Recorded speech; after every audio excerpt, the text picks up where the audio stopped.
So they haven't, the DRDO hasn't published the findings yet. There is no preprint available, but if you just look at the trial design of 2DG, a couple of things are very clear. They excluded patients with diabetes, they excluded patients with chronic kidney disease, they excluded patients with heart disease, malignancy.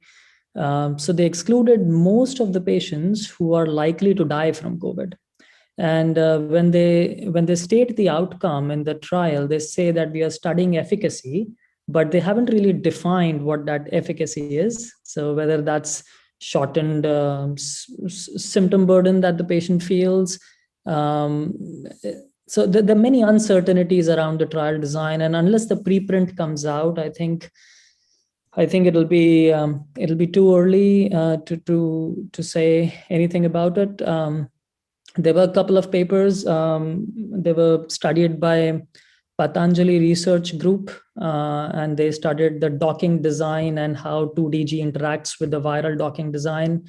So I have my reservations on that, but unless the preprint comes out, I think there is just not any evidence to suggest this might be useful.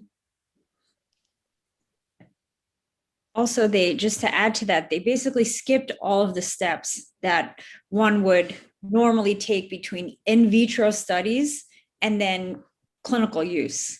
And so none of that in between, whether it be actual clinical efficacy or safety or dose response, or virtually none of that exists to date. So I would put this one in the category of like, don't even bother.